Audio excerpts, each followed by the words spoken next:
नमस्कार, आवाज समाचार में आप सभी का स्वागत है। मैं हूं सीमा। खबरों की शुरुआत करते हैं। सबसे पहले नजर डाल लेते हैं हेडलाइंस पर। पीएम मोदी ने दी सत्य साईं बाबा को भावपूर्ण श्रद्धांजलि, सिक्का और डाक टिकट किया जारी। पीएम किसान योजना की 21वीं किश्त जारी, 9 करोड़ किसानों के खाते में पहुंची 18,000 करोड़ की राहत। नीतीश कुमार चुने गए एनडीए विधायक दल के नेता, 20 नवंबर को लेंगे सीएम पद की शपथ।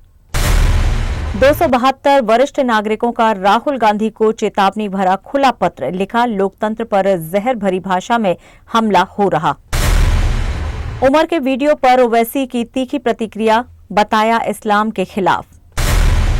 और क्या मैदान पर उतरेंगे शुभमन गिल, दूसरे टेस्ट से पहले बोर्ड ने दी महत्वपूर्ण जानकारी। और अब खबरें विस्तार से।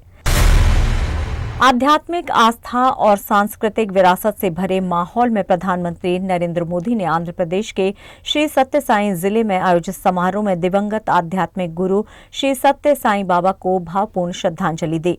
इस विशेष अवसर पर पीएम मोदी ने उनके जन्म शताब्दी समारोह के अंतर्गत एक स्मारक सिक्का और डाक टिकट का सेट जारी किया।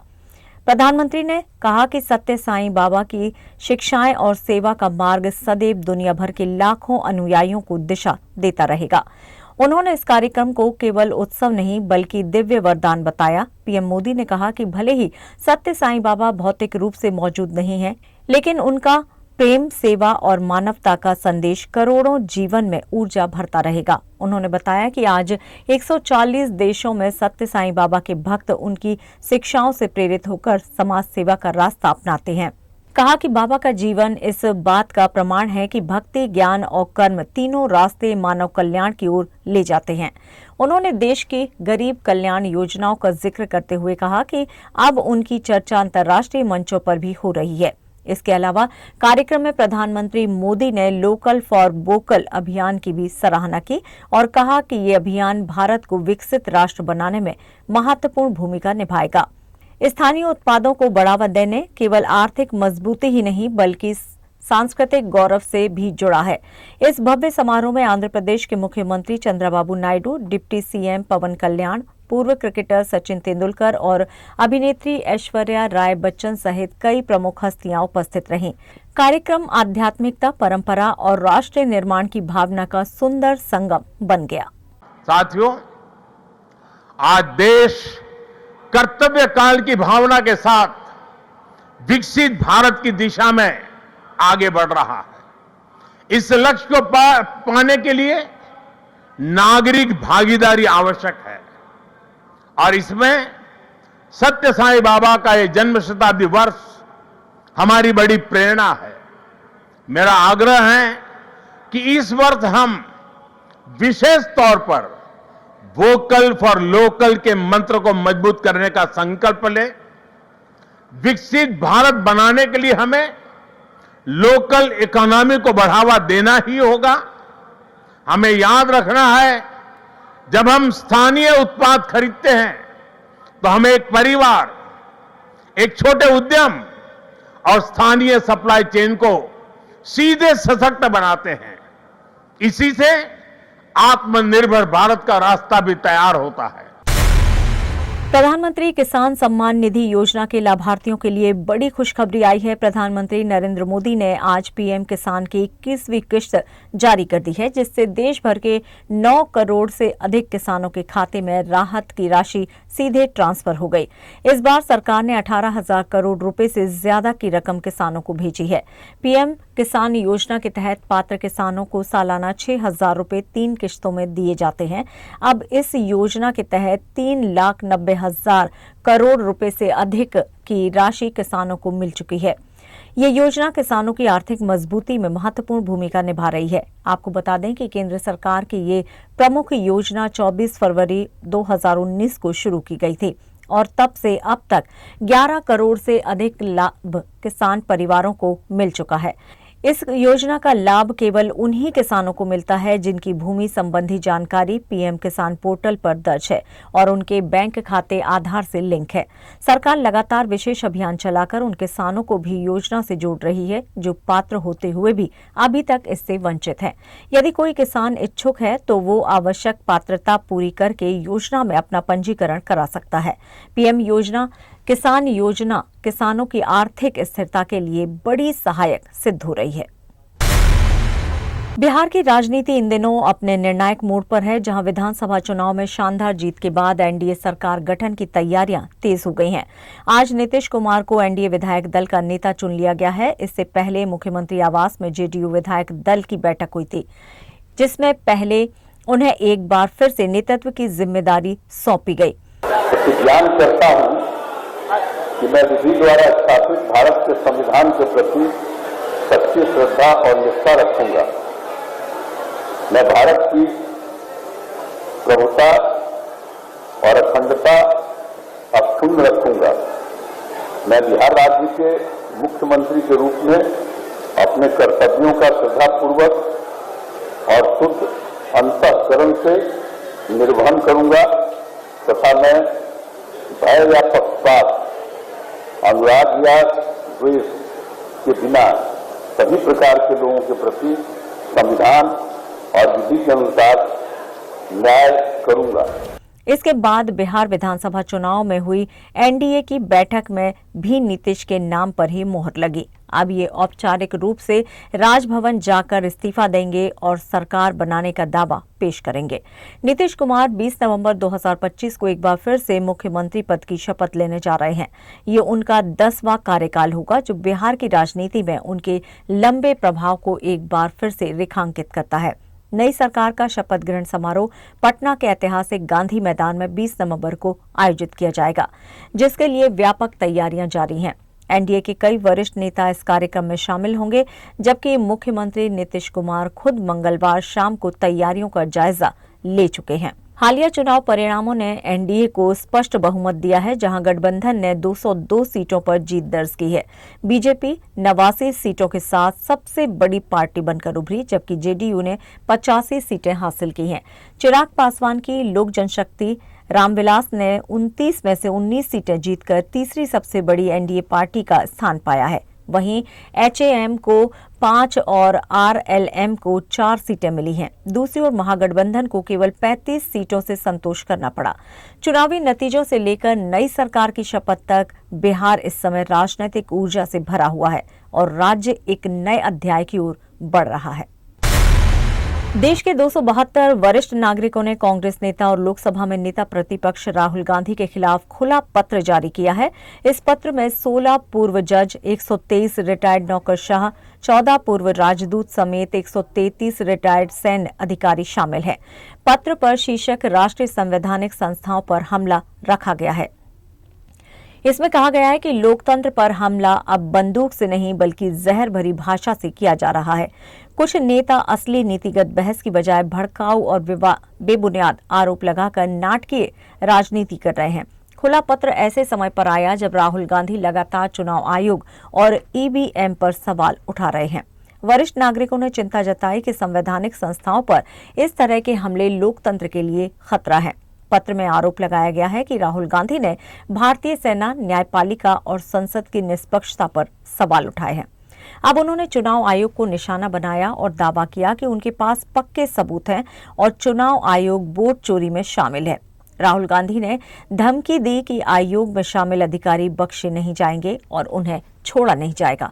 हालांकि उन्होंने औपचारिक शिकायत या फिर हलफनामा दाखिल नहीं किया है। पत्र के हस्ताक्षरकर्ताओं का कहना है कि बिना सबूत आरोप लगाना और सरकारी अधिकारियों को डराना लोकतंत्र के लिए खतरनाक है।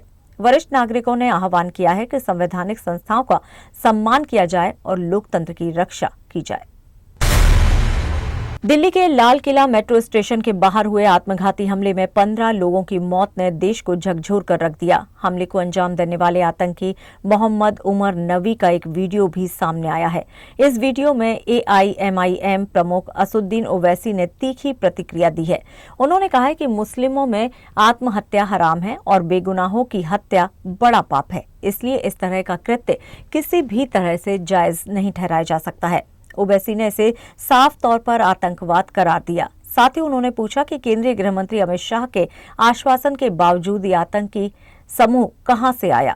ओवैसी ने सवाल उठाया कि अगर पिछले 6 महीने में कोई स्थानीय कश्मीरी युवा आतंकवाद में शामिल नहीं हुआ तो फिर ये मॉड्यूल कैसे बन गया। ये बयान सुरक्षा एजेंसियों की कार्यप्रणाली पर गंभीर प्रश्न खड़े करते हैं। घटना वाली रात एक कार में बैठे आतंकी ने खुद को विस्फोट करके उड़ा लिया, जिससे आसपास अफरा तफरी मच गई। धमाका इतना भीषण था कि आतंकी का शरीर पहचानने योग्य नहीं बचा। बाद में DNA जांच से स्पष्ट हुआ कि हमले को अंजाम देने वाला शख्स मोहम्मद उमर नवी ही था। पुलिस को मौके से कई संदिग्ध उपकरण और तकनीकी सामग्री भी बरामद हुई है, जो हमले की योजना और उसकी तैयारी को दर्शाती है। इस विस्फोट को दिल्ली की सबसे बड़ी सुरक्षा चूक माना जा रहा है, क्योंकि मेट्रो स्टेशन जैसे हाई सिक्योरिटी जोन में इस तरह का हमला गंभीर खतरा दिखाता है। धमाके में 15 लोगों की मौत हुई, जबकि कई घायलों का इलाज अब भी चल रहा है। सुरक्षा एजेंसियां हमले के नेटवर्क और इसमें शामिल अन्य लोगों का पता लगाने में जुटी हुई हैं।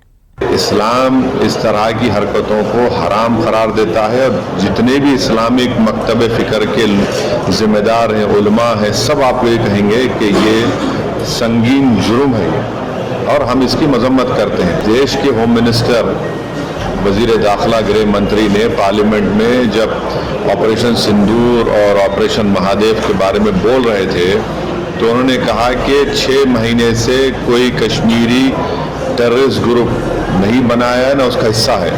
हम ये पूछना चाह रहे कि भारत की कैपिटल में, दारुल हुकूमत में, राजधानी में इस तरह का बम ब्लास्ट होता है जहां पर लॉ एंड ऑर्डर की जिम्मेदारी मिनिस्ट्री ऑफ होम अफेयर्स की सेंट्रल गवर्नमेंट की है। ये कैसा है? अकाउंटेबल कौन है इसका? अब तो 14 लोग मर गए बम ब्लास्ट में, इसकी अकाउंटेबिलिटी किस पर है? कौन जिम्मेदार है और कैसा हम इसको मिस करें? इसका भी जवाब भारत सरकार को देना है। खबरों में यहाँ लेंगे एक छोटा सा ब्रेक, आप बने रहिए हमारे साथ।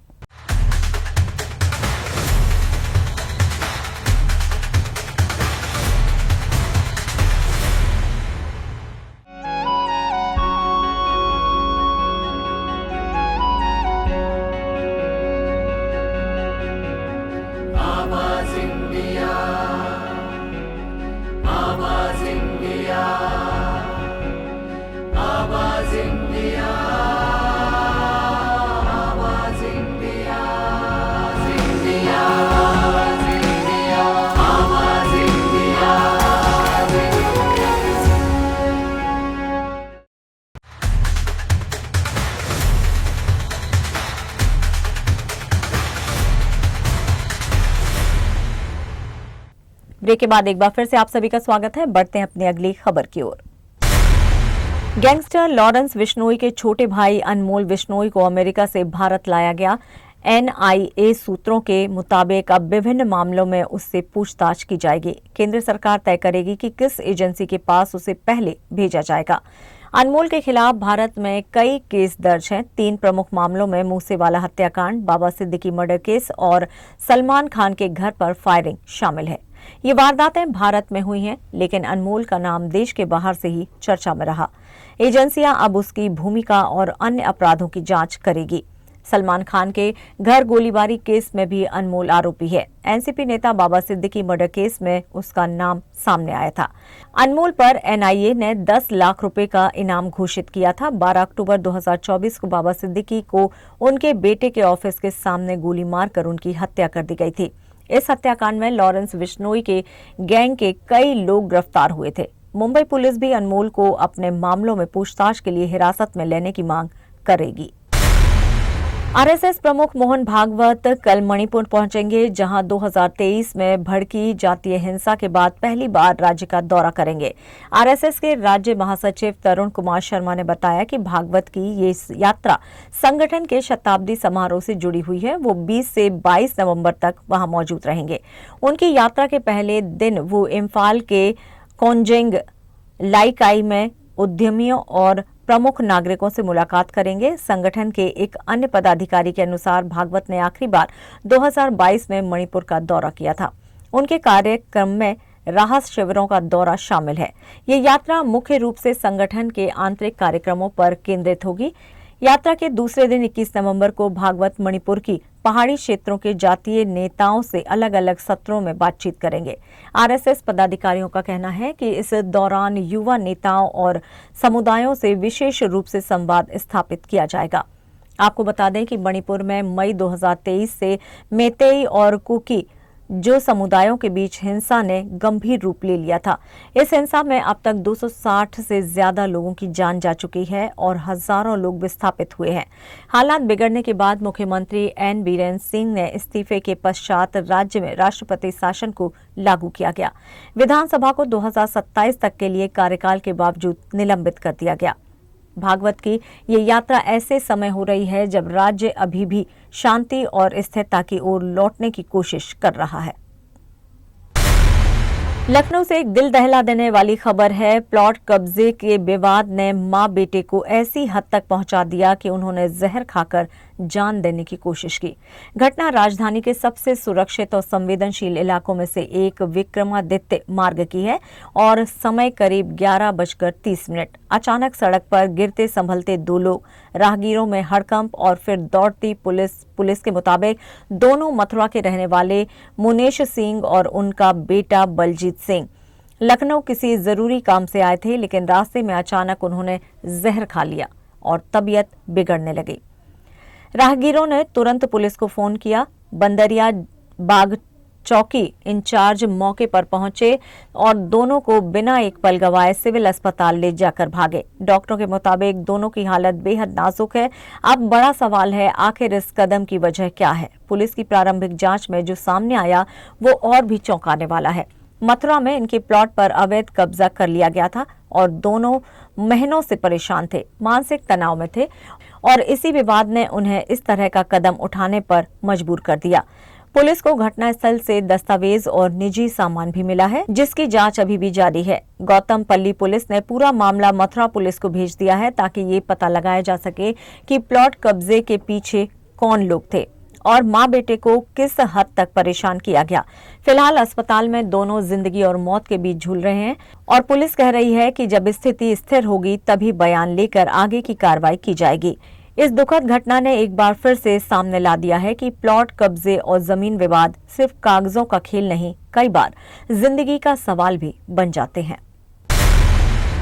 गाजीपुर में साइबर ठगी का नया और खतरनाक ड्रामा सामने आया है। फेसबुक पर मैसेज आया, दुबई में फंस गया हूं, बचा लो, और इसी एक लाइन ने जमालपुर निवासी भरत प्रसाद को डरा दिया। भरत को मैसेज करने वाले शख्स ने खुद को उनका रिश्तेदार सरवन कुमार बताया। कहा वो दुबई में एक एजेंट के जरिए गए थे, लेकिन पुलिस ने फर्जी वीजा के आरोप में उन्हें पकड़ लिया है। रिहाई के लिए चाहिए 95,000 रुपए और तुरंत। भरत के पास इतनी रकम नहीं थी तो ठग ने कहा कि ठीक है 30,000 ही भेज दो अभी बस। डर, भरोसा और रिश्तेदारी के नाम पर भरत ने उज्जवल सिंह के फोन पे नंबर पर 30,000 ट्रांसफर कर दिए। लेकिन कहानी यही नहीं रुकी। ठग ने दोबारा मैसेज किया, 50,000 और चाहिए। यहीं से भरत को शक हुआ और उन्होंने असली सरवन को फोन लगाया और फिर खुला पूरा खेल। सरवन ने साफ कहा, मैं दुबई में नहीं हूं, मेरी फोटो और नाम से फर्जी फेसबुक आईडी बनाकर ठगी की गई है। ठगों ने रामलाल, उज्जवल सिंह और लाडो खातून नामों से फोन नंबर, व्हाट्सएप, फेसबुक सब कुछ बदल बदल कर चाल चली थी। भरत ने चैट, बैंक रसीदें, लेन देन की डिटेल और नंबर पुलिस को सौंप दिए हैं। कोतवाली पुलिस ने धोखाधड़ी और आईटी एक्ट में केस दर्ज कर लिया है और ठगों की तलाश तेज कर दी गई है। फेसबुक फ्रॉड का नया मॉडल, रिश्तेदारी, विदेश और डर का तड़का। संभल कर क्लिक कीजिएगा। और आवाज समाचार में यहाँ पर लेंगे एक छोटा सा ब्रेक। आप बने रहिए हमारे साथ।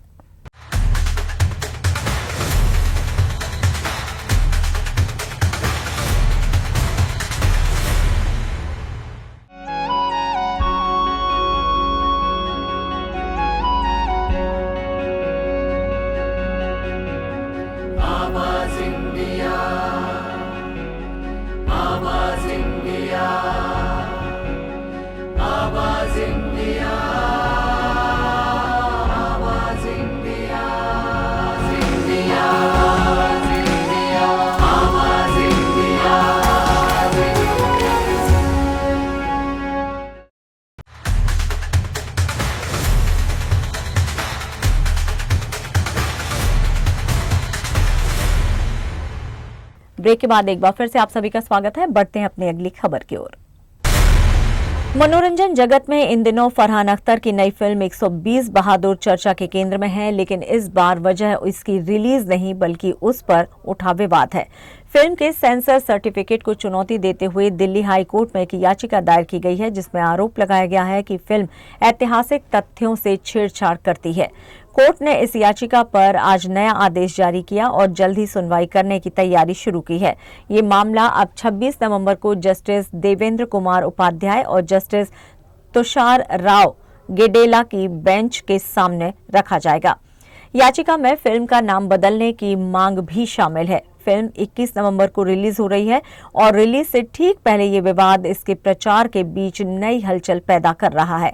ये याचिका अहिर रेजिमेंट मोर्चा, एक धर्मार्थ ट्रस्ट और रेजांग लॉ की लड़ाई में शहीद हुए सैनिकों के परिवारों द्वारा दायर की गई है। हालांकि सुनवाई के दौरान याचिकाकर्ताओं की ओर से कोई भी पेश नहीं हुआ।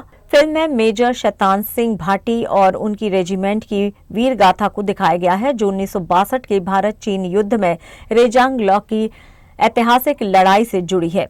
इस लड़ाई में 120 सैनिकों ने 3000 से अधिक चीनी सैनिकों का डटकर सामना किया था और अंतिम सांस तक अपनी चौकी की रक्षा की थी। फरहान अख्तर इस फिल्म में मेजर शैतान सिंह भाटी की भूमिका निभा रहे हैं। विवाद और कानूनी चुनौतियों के बीच फिल्म की कहानी दर्शकों में उत्सुकता बढ़ा रही है और रिलीज के बाद इसके प्रति प्रतिक्रिया को लेकर भी उत्साह देखा जा रहा है।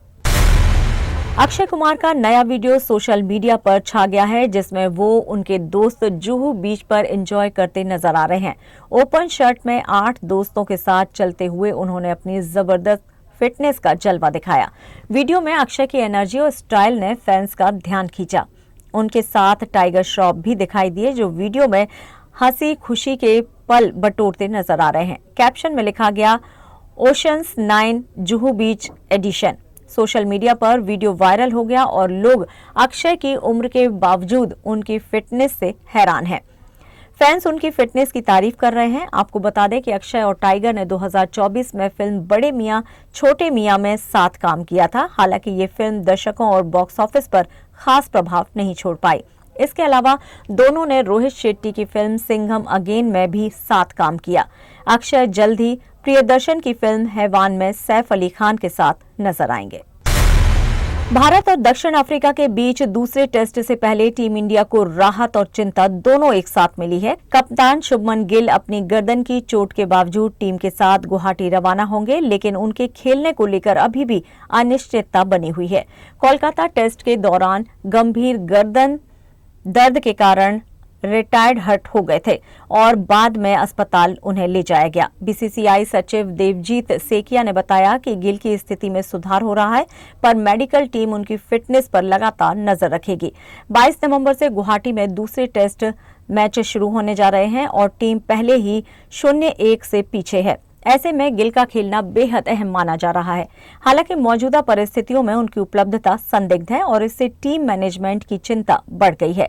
गिल के उपलब्ध न होने की आशंका को देखते हुए चयनकर्ताओं ने आंध्र प्रदेश के युवा ऑलराउंडर नीतीश रेड्डी को तुरंत बुला लिया है।